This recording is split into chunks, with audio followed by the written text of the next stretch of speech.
This is Law Bytes, a podcast with Michael Geist. CEO, billionaire, cryptocurrency genius. Sam Bankman-Fried held all those titles just a month ago. Not anymore. I didn't ever try to commit fraud on anyone. Appearing virtually from the Bahamas, Bankman-Fried spoke on video for the first time since his company's sudden collapse. There were oversight failures, transparency failures. This is the future. FTX was one of the world's largest digital currency exchanges for people to buy, sell, hold, or trade crypto. The stunning collapse of FTX, one of the world's leading crypto exchanges, has not only shaken the crypto world, but called into question the future of blockchain and digital assets. In a year of repeated failures and crashes, the calls for increased regulation are getting louder. Dr. Ryan Clements is a law professor at the University of Calgary, where he holds the chair in business law and regulation and specializes in the regulation of fintech, blockchain, and crypto assets. He's written extensively on crypto regulatory issues, including a recent expert report on Canadian cryptocurrency governance for the Public Order Emergency Commission. He joins me on the podcast to provide some background into the growth of crypto, the collapses of Luna and FTX, and where Canada sits on the regulatory spectrum.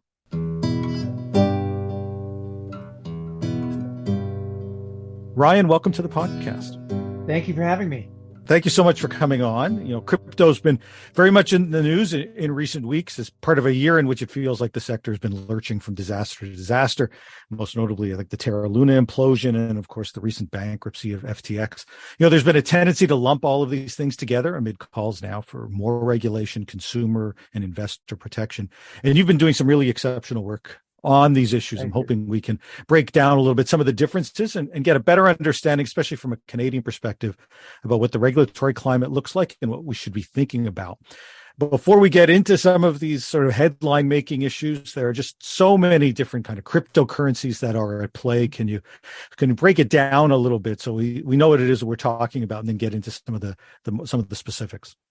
Yeah, sure. So that's a great question. And it's something that I see far too often is I would say an overgeneralization or maybe even a conflation of forms. I like to joke that cryptocurrency means so many things that it doesn't really mean anything right now. And in order for us to really understand the regulatory policy formation, we have to be able to isolate and be precise about what specifically we're talking about. So I'll kind of walk you really high level through a few different forms and use cases. It's also important to understand the other thing that I hear in addition to some conflation on the word cryptocurrencies is I will often hear the untrue statement of cryptocurrencies aren't regulated. We actually have quite robust regulatory policies in this country. We have a lot of measures that have been put into place, and I think that there's a lot of gaps, which I can get into. But they are actually regulated in many dynamics, which I'm sure we'll get into. But if we're focusing kind of like what's the unifying concept that ties all cryptocurrencies together? Well, it's a digital asset that's created through the use of distributed ledger technology, which is colloquially called blockchain. And I know that there's different forms of blockchain. There's different nuances to distributed ledger technology, but probably the best place to start is Bitcoin. So Bitcoin was created out of a white paper in 2008, pseudo-anonymously, and it created a form of digital money that didn't require an intermediary. It used a distributed ledger, used cryptography, and a consensus mechanism to be able to disintermediate entities like banks and allow for a mechanism where we could prove, using this consensus mechanism called proof of work, where we could transfer stores of value across the internet without having a double spend problem. Bitcoin was designed as kind of an antithesis to the traditional financial system because it was designed in a way to have a cap on monetary supply. It was designed to not require banks or governments and to create this kind of monetary system that we can rely on. Well, the irony in Bitcoin is that there's been the creation of a whole bunch of analogs to Bitcoin that could perform a similar function, but none of which are really being used as money right now. They were quickly started to be used. They were actually used in a form of money, in a form of a medium of exchange early on. You've heard the stories of Bitcoin for the pizza and everything else like that. But quickly over time, they turned into a analog to somewhat of a tech stock. And I'll get into that in a second. But there was an evolution that took place. So from digital money, shortly after the launch of Bitcoin, an individual, a Russian Canadian named Vitalik Buterin, came along and said, well, this Bitcoin is a really good idea. What else can we disintermediate? If this allows us to move money, a digital form of money between participants without a bank or without a government, what else could we get rid of? What about stock exchanges? What about lending functions on banks?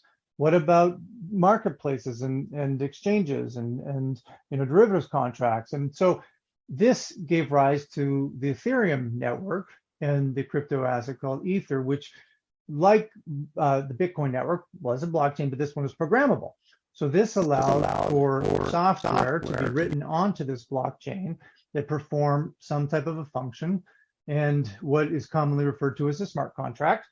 So the idea of a smart contract, it was coined by an early participant in the Bitcoin ecosystem, some of which some people think he is Satoshi, this gentleman named Nick Zabel, who analogized the vending machine effectively, like a binary logic, if A, then B. So the idea that something like the Bitcoin blockchain could be programmed gave rise to this ecosystem, which is widely known as decentralized finance. And this allows for certain value to be transferred without an intermediary. And there's a whole host of cryptocurrencies, we call them crypto assets, is more precise, within these decentralized ecosystems. Some perform a utility function, others maybe perform a governance function. There's other types of stores of value that can be used within these ecosystems. And so there's a large group of these different crypto assets, and many of these particular crypto assets can be purchased on these centralized exchanges. The idea behind this, though, so if I take a few steps back, and I think originally Bitcoin, Ethereum, there was other programmable blockchains that have come along, and these other tokens within the Ethereum network. The original idea was this sense of peer-to-peer finance, that everyone wouldn't need a bank anymore, or wouldn't need an investment dealer, or wouldn't need a marketplace. We would take custody of our own crypto assets. If we wanted to transfer money, we transfer directly to someone else using the protocol. If we wanted to trade crypto assets, we would interface into a smart contract and do it that way. If we wanted to get a loan, we would interface into some type of protocol and do it that way. The reality, though, is that's actually not what's happened. The crypto assets themselves started getting traded like stocks. The volatility of those made them not good money functions. So they weren't being used outside of kind of crypto ecosystems for a payment mechanism because they are far too volatile. Well, and people weren't really holding on to custody. They were relying on other entities for custodial services. The fact that crypto assets were not being used as a payment mechanism and were quite volatile led to the evolution of these things called stablecoins, which is an attempt to peg the value of crypto asset. They can be utilized on a blockchain, but peg it to some other reference asset. And there's a number of varieties of these stablecoins. I've written quite a bit on these, and we can get into them if you'd like. But that's another iteration of a crypto asset. There's other types too, non-fungible tokens. So Bitcoin has a fungibility element to it. So there's these other tokens that have created that have unique characteristics that can perform a variety of utility functions potentially. Things like representing digital ownership or representing ownership of some type of asset, either digital or offline. They can be used for paying royalties to entertainers and gaming ownership. And there's a whole host of things that NFTs we call non-fungible tokens, or NFTs, can be used for. To date, those, like Bitcoin and like other crypto assets, have actually taken on a financialization element. So they've been largely traded in marketplaces that resemble stock exchanges in many cases. And so what's important to see when you're just looking really high level in the crypto ecosystem from a descriptive perspective is that there's an ideal use case to a lot of this stuff. So an ideal use case of Bitcoin is digital money. Okay. An ideal use case of these DeFi applications is to be able to perform an analogous financial product or service to what you'd see in the normal world without using these intermediaries. An ideal form of NFTs is some type of representation of ownership. What we've actually seen is somewhat different. We've seen people not really wanting to self-custody, but rather rely on intermediaries. This is a big irony of crypto, is what's supposed to disintermediate has actually given rise to a whole host of new intermediaries. We've seen people not really use these crypto assets for what they're intended to be used for, but rather speculate on the value of them. And that really helps to understand some of the policy formation that we've seen around this space. And I'm happy to get into any of that if you'd like. Okay. Well, that's a pretty awesome introduction, both of the history and where we find ourselves. So we'll get into one of those large intermediaries, FTX, in just a moment. But before we do that, let's stay on the stablecoin side and the emergence of algorithmic stablecoins, which in some ways the collapse of Terra Luna, which became one of the very large algorithmic stablecoins, has really precipitated a lot of the kind of contagion that we've seen as it took so much money out of this sector with the loss. And you were vocal on this in advance, essentially suggesting that what happened was going to happen. Can you talk a little bit about what happened? Do we have regulations there? Do we need regulations? Going back, so Bitcoin's supposed to be money. Nobody's using it as money. Too volatile. So this idea came forward of a stablecoin. So the idea behind a stablecoin is, well, let's use a blockchain. There's a lot of conceptual utility to having a payment mechanism on a blockchain. Okay, we can, it's 24/7, 365. We don't need, so if you live in a part of the world, overseas, moving money. I have graduate students sometimes who run into this challenge. You're trying to send money from overseas over to Canada, and it has to go through 3 layers of intermediation, and everyone takes a little cut. And by the time, and you're switching with different currencies, and so there's an exchange differential. And by the time it gets here, all of a sudden you're 13% to 20% less than what you had at the very beginning. And so the idea of a stablecoin is, well, if we have these global blockchains like Ethereum, which can be accessed anywhere, and we have this crypto asset, and it could be instantly transferred from across the world to a wallet in near instantly transferred across the world to Canada or wherever you are. Doesn't that seem like a good idea? And it kind of does, as long as it can maintain stable value. So one of the first iterations that came out of this was Facebook's Libra project, which contemplated a very ambitious scope of basically utilizing Facebook and WhatsApp and Instagram, and it had other partners, including originally PayPal and Visa and MasterCard, and it contemplated this idea where they had a blockchain. They were going to collateralize. So think kind of like a money market mutual fund in a way. Like for every stable coin that they were going to issue, they were going to hold somewhere in a bank an equivalent amount of fiat or a government bond to ensure that this thing isn't volatile like Bitcoin is. Well, that never got off the ground, but some stable coins did get off the ground, particularly one called Tether, USDT, and another one called Circle, USDC. Well, these fiat-backed stablecoins weren't the only types. So fiat-backed stablecoins are the largest types right now, but there was types that emerged in the DeFi space. So when I say DeFi, I think programmed smart contracts. So there was a stablecoin from protocol called MakerDAO, called DAI, which held reserves, but it used other crypto assets to collateralize. And so they would issue these DAI stablecoins, and they say these things are going to remain stable because we have a basket of reserves of other crypto assets. because crypto assets are volatile, these baskets of reserves were over collateralized. So they would have usually about 150% for the dollar, where the fiat backed ones would maintain 1-to-1. Well, then there was this other form that came, and they are known as algorithmic or uncollateralized stablecoins. What these things purported to do is effectively act as their own central bank, but also embed a form of economic incentives to facilitate a stable value. So what they would do, and there was several that failed, Iron Finance, Basis, and then there was one that really took off. It was called Terra. And so what Terra tried to do is they said, okay, we're going to have a stablecoin, UST. It's going to be worth $1. We're not going to hold any, at first, they said, we're not going to hold any collateral on this. And so people said, well, then how is it worth $1? Well, because we're going to have a second coin called Luna.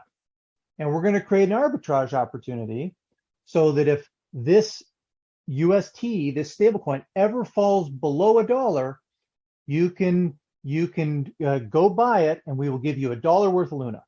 So you can, and then you can sell your Luna in the secondary market. And then we're going to use a smart contract so that when you redeem that UST, we're going to decrease the supply.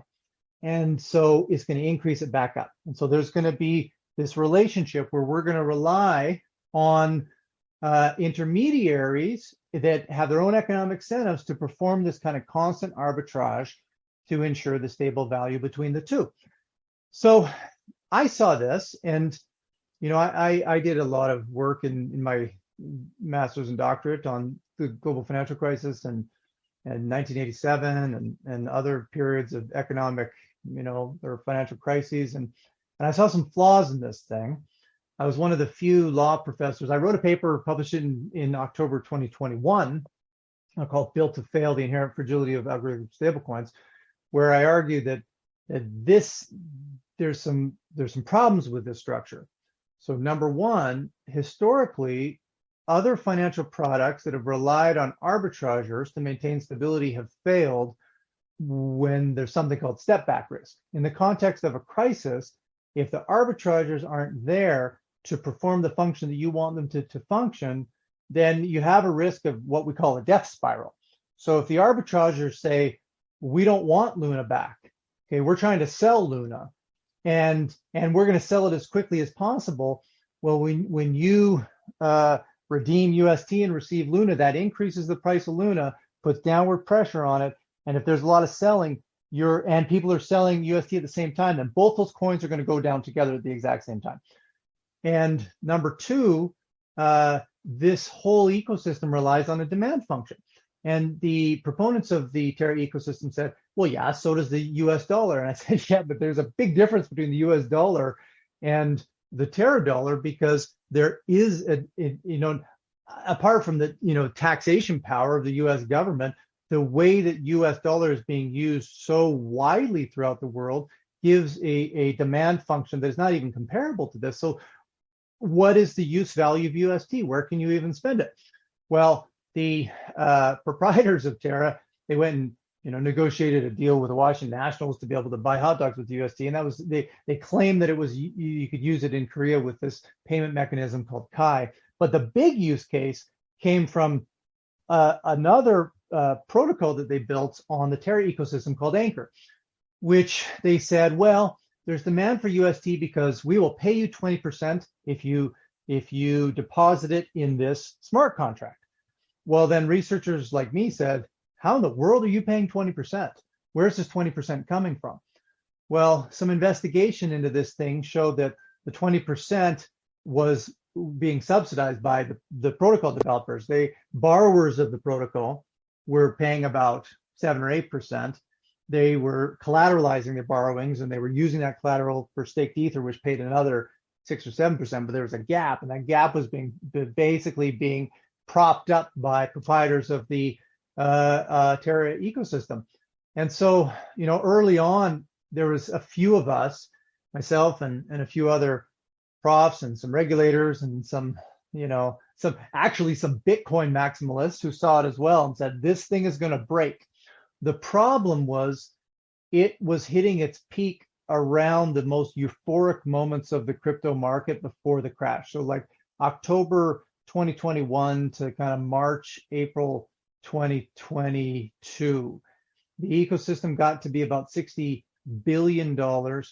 The proprietors of the Terra ecosystem, I guess maybe some of our arguments started to hold some weight because they started to collateralize with Bitcoin. They had a partial reserve with Bitcoin, and they said, well, if there's this death spiral happen, we're going to sell this Bitcoin to, stave it off. And I remember I was interviewed by Barron's for an article on this, and he said, what do you think about this? I said, I think that this could actually catalyze a run, because you're creating a Bitcoin bounty now that people might want that. So there might be an incentive to actually try to break this thing.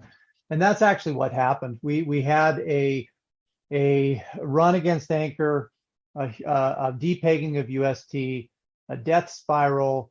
The Bitcoin reserves weren't sufficient to offset it. The death spiral was massive. The entire $60 billion ecosystem failed in a matter of weeks, and it has had a tremendous fallout effect. From a regulatory perspective, is this all unregulated? Should there be some kind of regulations? Can there be some kind of regulations for these kinds of algorithmic stablecoins that don't have the sort of backing that even some of the other kind of so-called traditional stablecoins might? Yeah. So interestingly, since Terra's implosion, it seems like there's some private ordering that's happening, because the market has moved away from uncollateralized algorithmic stablecoins. They're moving to more collateralized stablecoin forms. So with respect to uncollateralized so first of your question, are there regulations in Canada on stablecoins? No. The answer to that is no. I just published a piece in the Canadian Business Law Journal on this, getting into it, focusing mostly on the largest types, these fiat backs, and I have very specific regulatory kind of prescriptive ideas for that. The algorithmic stablecoins are not regulated. There's some talk that they could be the sacrificial lamb, particularly in light of, now that FTX has really catalyzed, there's some movement in the US, that then would lend itself to, well, what would that mean? Well, there could be what could equate to some type of a ban where regulators say, if you're going to operate a stablecoin, it has to be collateralized. So it has to, you literally can't operate one that's not collateralized. Or if you do, they say, then it's a security. And if it's a security, then you have to have a prospectus, or you have to fit within the exemption. So I could see it going that route, potentially, that either if we move it into kind of banking regulation, then it's going to be purely collateralized, and then that opens up a whole different framework of prudential controls and custodial controls and a whole host of things which I can get into. If it's uncollateralized, likely it sits in the securities framework. You have to have prospectus, or it can only operate within an exemption.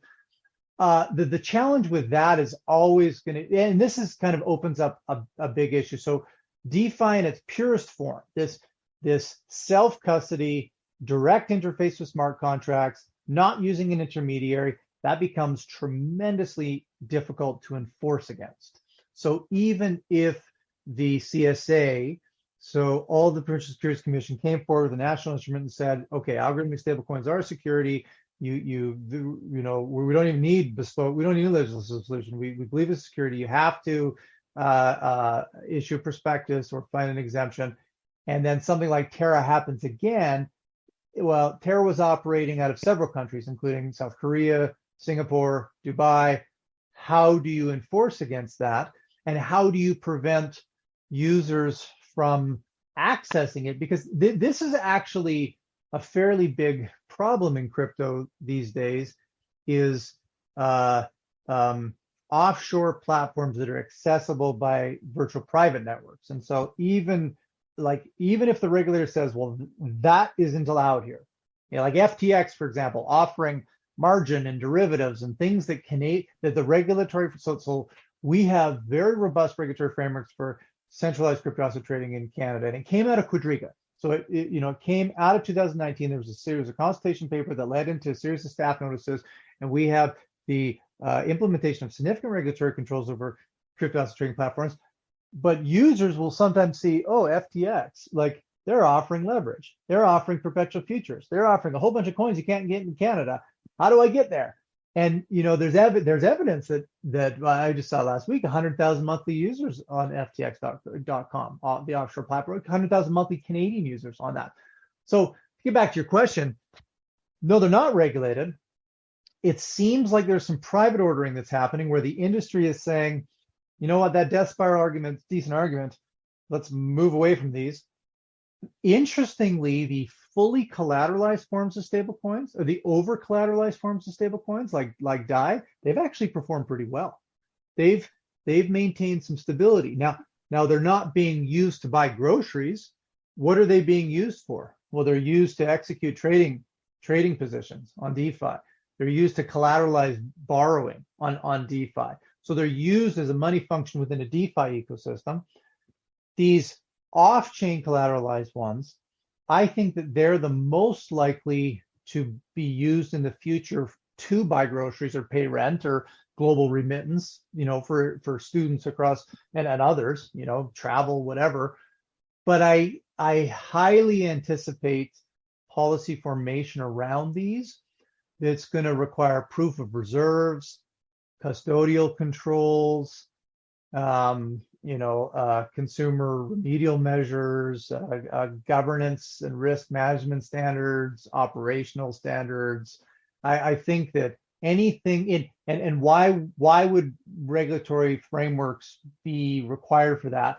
Well, if you look to history and other financial products that people thought were money and turned out not to be money, there is a cascading and contagion effect for that. And we saw, like, when reserve primary broke the buck with money market mutual funds, there was a contagion where everyone started selling off the entire sector, and it started infecting other elements of the ecosystem. And so the prudential regulators, banking regulators, and systemic risk regulators are going to be very cautious for something that widespread consumers are going to treat as money. And they're going to want to ensure that there's like sufficient transparency, prudential controls, custodial controls, risk management, governance controls, so that it actually is money. So if it purports to be a dollar, there's a dollar that backs it. That's so I see a lot of crystallization regulatory policy in that space. I think the algos are maybe going to disappear. If not, I see them more likely fitting within securities type regulation over time. Yep. Okay.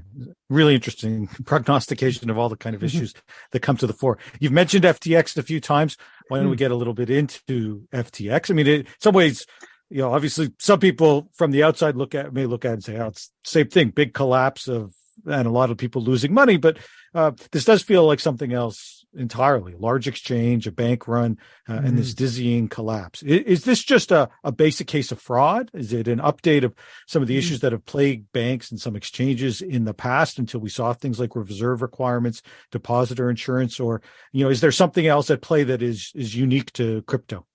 Yeah, well, definitely the functionality of a crypto exchange is different than what we see with traditional exchanges. So if we think about a traditional exchange, for example, I can't get an account with the Toronto Stock Exchange.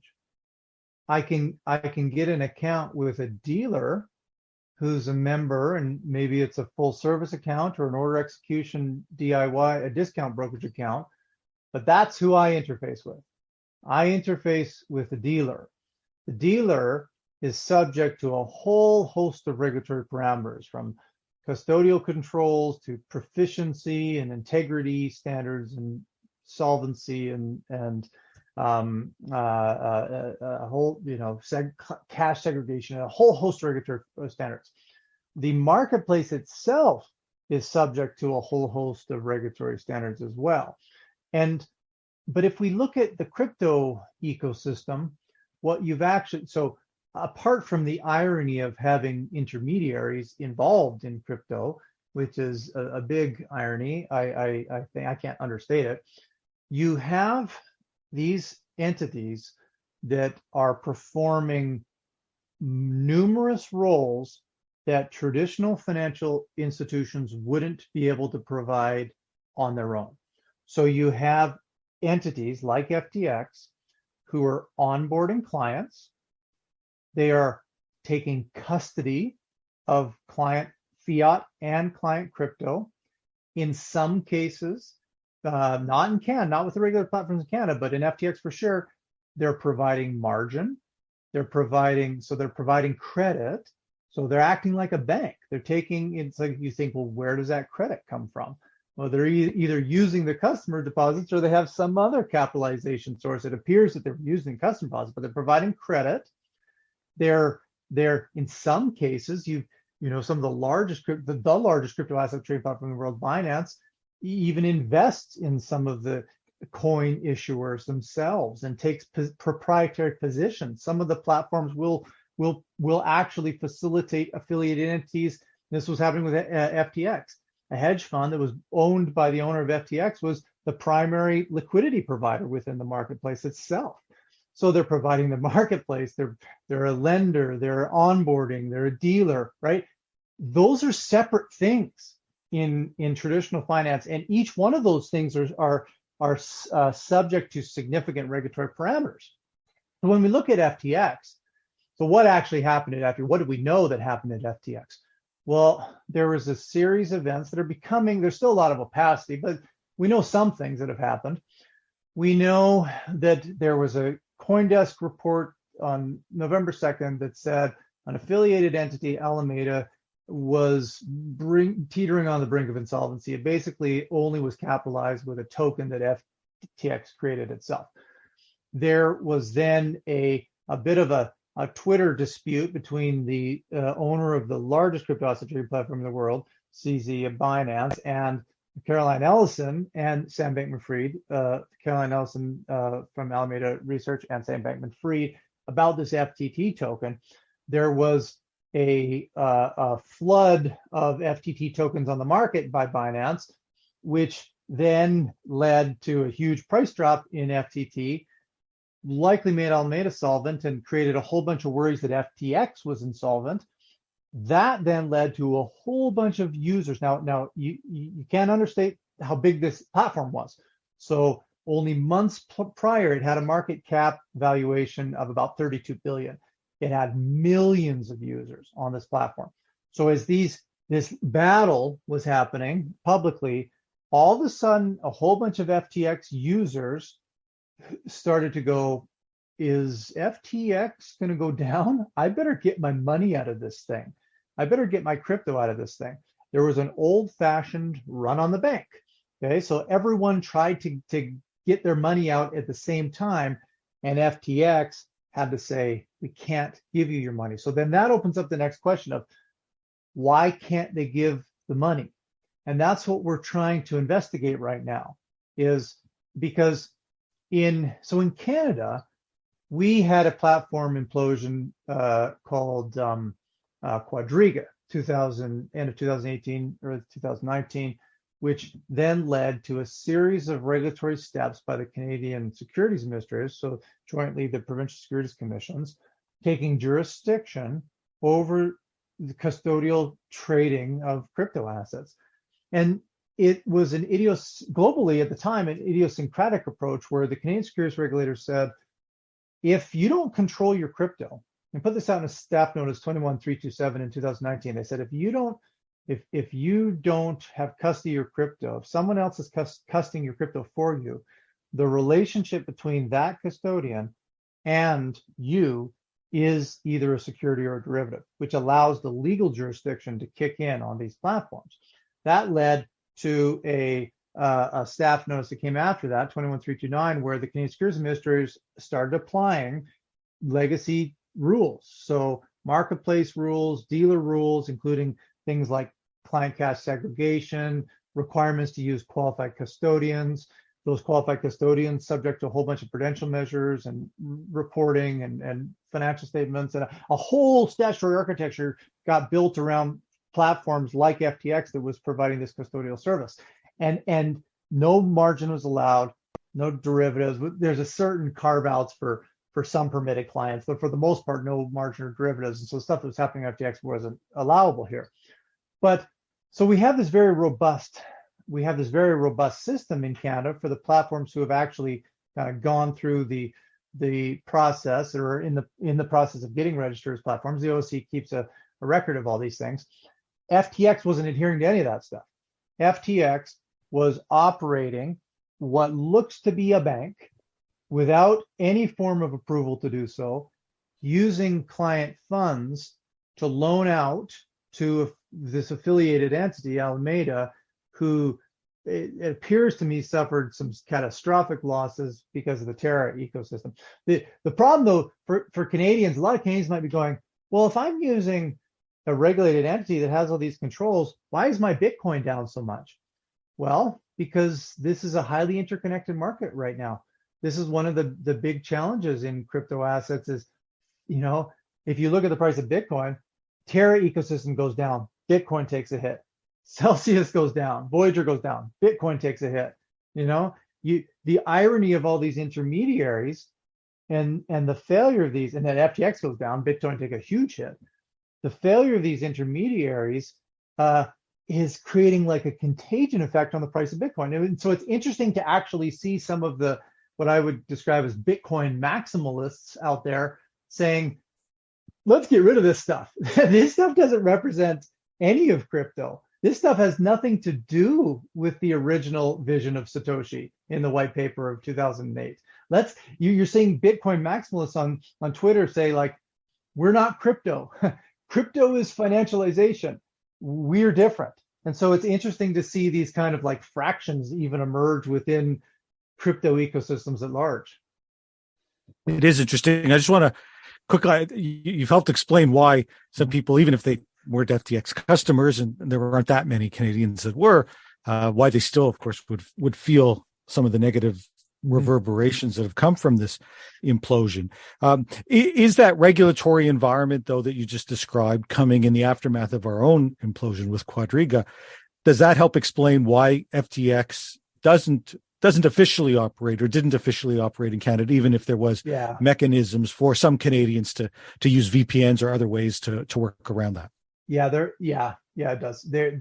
So with our regulatory mechanism or our requirements that we have, we've increasingly upped the ante on these platforms who refuse to comply, and you've seen some enforcement action take place. The OSC has been particularly active in enforcement action. The CSA required a pre-registration undertaking this summer that said either you agree to comply or you're basically going to get an enforcement action. So you've seen some of the other platforms. So the mechanism of compliance is a bit confusing to some people because it kind of allows like an interim step or a longer term step. So the interim step is through a restricted deal. So what ends up happening is the CSA comes in, there's a principal regulator with a particular provincial securities commission where the platform is located, and then working through exemptive relief with the other provincial securities commissions. They look at the platform and they say, okay, well, what's happening on this platform? Is this like, are they just prop trading? Is this like a dealer platform? Are they creating a two-sided marketplace? Is it what are they actually doing? And I actually really like the flexibility of this approach because there's a lot of particular and contextual operational dynamics and particular risks. And the CSA is taking a very contextual approach to each one of these, which is taking some time for the platforms to be registered as a result of that. The framework says basically you can get a restricted dealer registration. We're going to look at it and apply, some type of contextual hybrid rules for dealer rules and marketplace rules, but we're going to give time limited relief for two years under this restricted dealer category. Then you have to go to IROC. But some of the more sophisticated platforms, they just went straight to IROC. So straight to full investment dealer, like CoinSquare, for example. They're the only one that has been registered straight IROC because they were operating a marketplace platform from the very beginning. And so they went straight to IROC. And some of these other platforms are, looking at that route. So you can go to the OSC's website, and you can see the status of the registered platforms and what registration status they have, and, whether it's IROC restricted dealer, IROC dealer versus IROC marketplace, etc. Some platforms just haven't undertaken at all.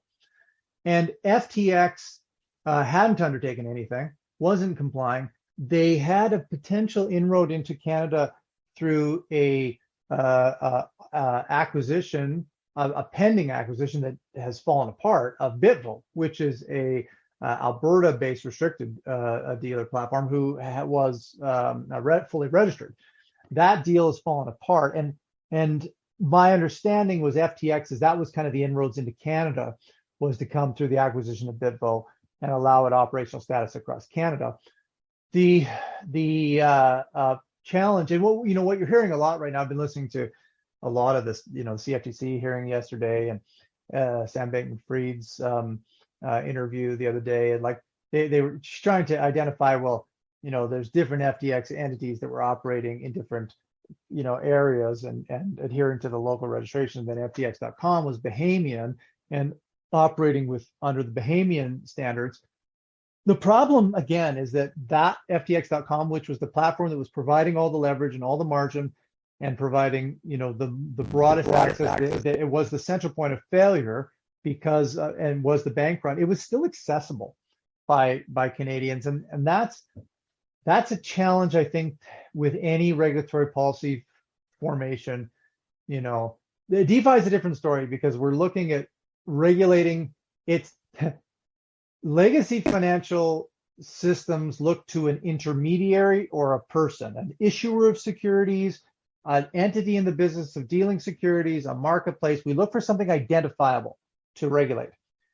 DeFi isn't identifiable.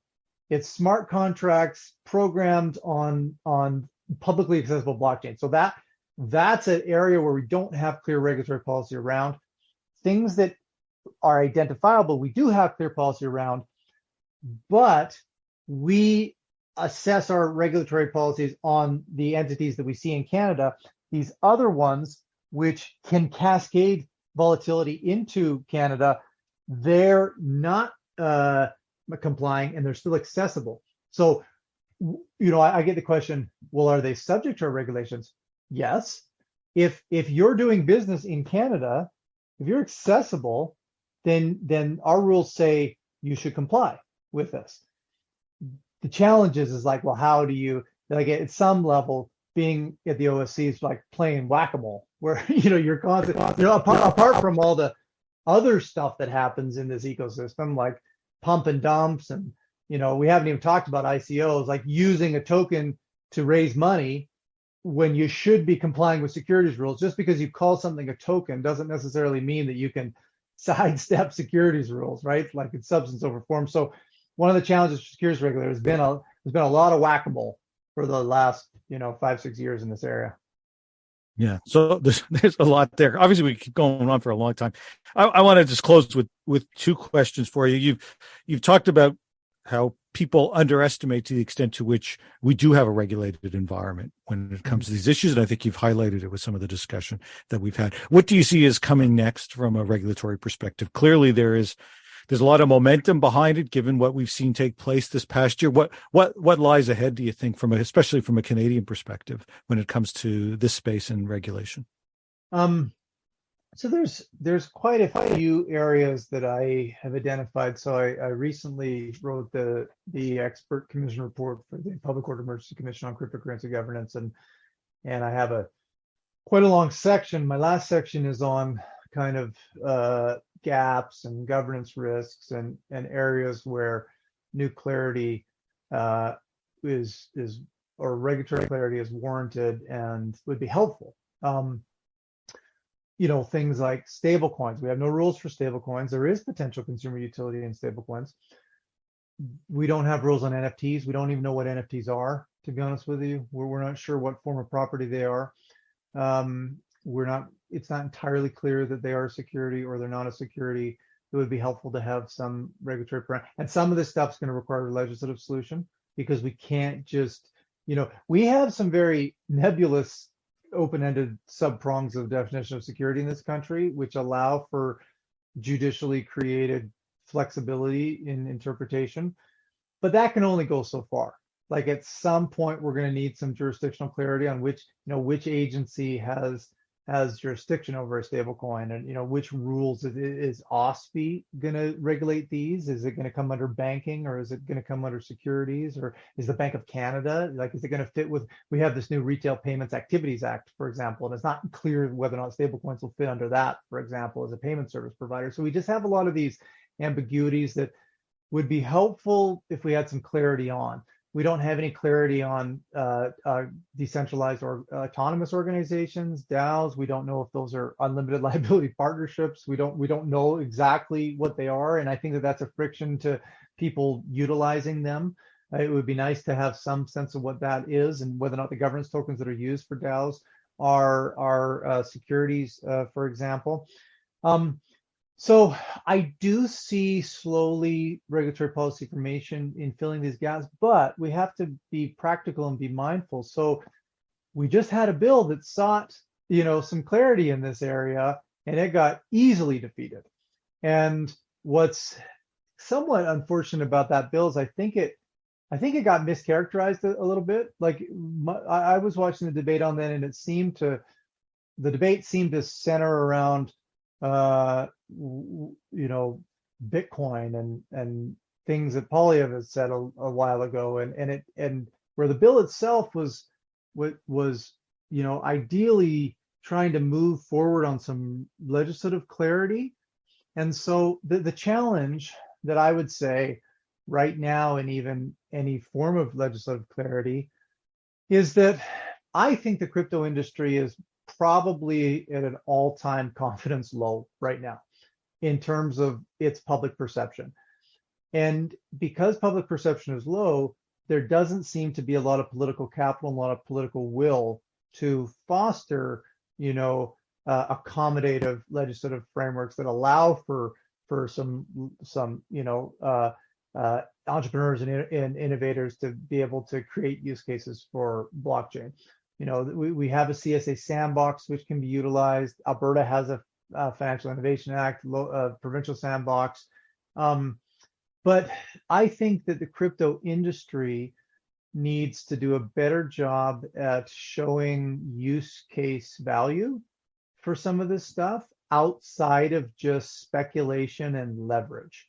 I think that the appetite from the public, many of whom got involved when Tom Brady was telling us it was a good idea, and David Ortiz was telling us to get into it.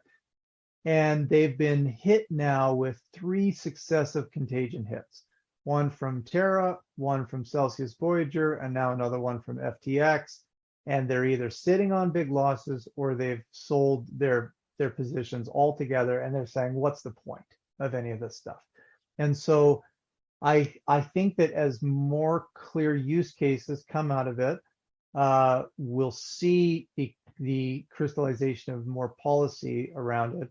And if I was to bet, my guess is the first piece is probably stablecoins, fiat-backed stablecoins, because those seem to have a tangible use case value that is identifiable right now. We just need regulatory parameters to ensure that if something's says it's worth $1, it's actually worth $1, because we have proof of reserves that shows, because the crypto ecosystem is not gaining its stability inherently from crypto; it's gaining its stability from the traditional system. Right now, it's too volatile otherwise. So, yeah, that's what I think. So I'm hopeful to see some more utility and hopefully some policy formation, because I don't think that we can fill the gaps that I identify in my paper without some legislative solutions.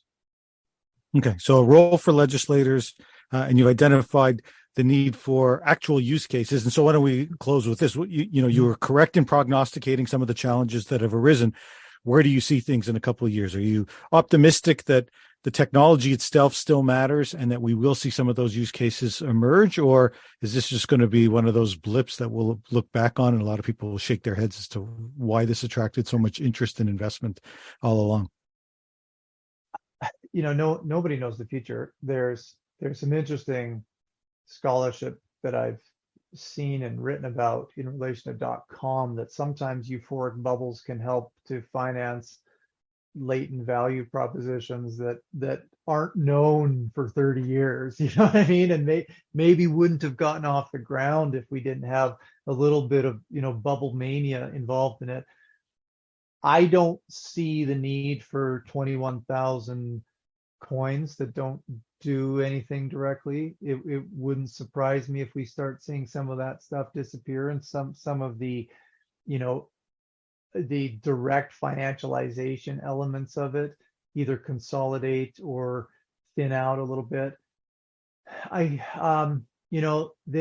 a vibrant debate academically on utility on blockchain. There's lots of emerging conceptual studies on it.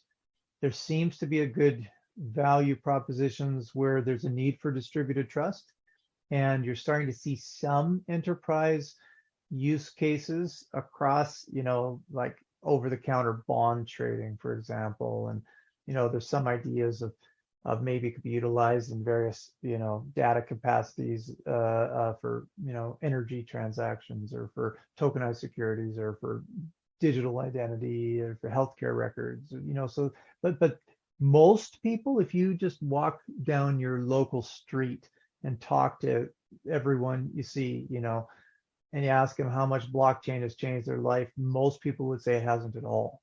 And most people would say the only experience they have with blockchain, it's actually nothing to do with blockchain. It's like trading on Wealthsimple, right? Like it's like a centralized crypto asset trading platform. So will blockchain emerge? I don't know. Like I am very supportive of clear regulatory frameworks that can foster innovation, and I hope to see some use case value. There is scholarship out there that points out a few ongoing challenges with blockchain. One of which is the issue of custody, because in a perfect world, like a lot of the most valuable blockchain use cases, it contemplates self-custody. And it doesn't seem like people, and maybe the technology will change and the interfaces will change and it'll be better over time. And even the computer systems will get better. But right now, people don't seem to want self-custody. They seem to want to like hand off custody to someone else. And the moment you hand off custody to someone else, well, that's a point of vulnerability. It's a point of vulnerability for cybersecurity, operational risk, risk management, governance, etc. All of the things we've seen at FTX. That's a point of vulnerability. The other issue, which we probably don't have time to get into, but it's the question of remedies. So if something happens on a blockchain and there's some type of a need for a centralized actor to reverse the chain and to be able to get back a crypto. So if there's a code exploit, for example, or if there's some type of a hack, or if there's something that doesn't go right, and then the need to appeal to a central authority, it's not easy for a central authority to reverse the chain. It's not easy, and sometimes it is literally impossible, because if we're dealing with a public blockchain and whatever value has been extracted, it could be gone. And a central authority like a court or a regulator doesn't have a remedial mechanism to be able to reverse the chain. And so then you start thinking, well, then we should make permissioned and private chains. And the criticism to that is, well, what's the point of having a blockchain? If we're going to give someone the master key, why not just run it like land titles or run it like the Toronto Stock Exchange? That would seem to make more sense to do it that way. So I don't know the future. What I anticipate is the most extremes on both sides are probably wrong.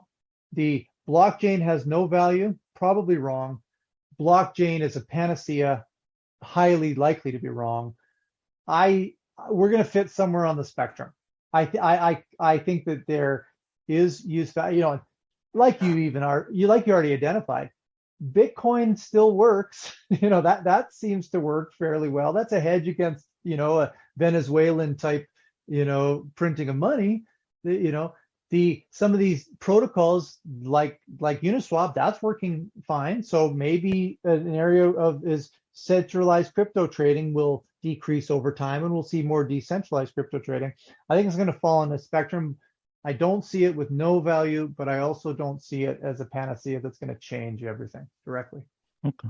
All right. Well, it's amazing to see how fast this area emerged into public consciousness, and now how quickly some of these things have fallen apart. And you've been, a firsthand witness in writing some exceptionally important stuff along the way. And I really appreciate you taking the time to join me on the podcast. My pleasure. That's the Law Bytes podcast for this week. If you have comments, suggestions, or other feedback, write to lawbytes@pobox.com. Follow the podcast on Twitter @LawBytesPod or Michael Geist @mgeist. You can download the latest episodes from my website at michaelgeist.ca or subscribe via RSS at Apple Podcast, Google, or Spotify. The Law Bytes podcast is produced by Gerardo Lebron Laboy. Music by the Laboy brothers, Gerardo and Jose Lebron Laboy. Credit information for the clips featured in this podcast can be found in the show notes for this episode at michaelgeist.ca. I'm Michael Geist. Thanks for listening, and see you next time.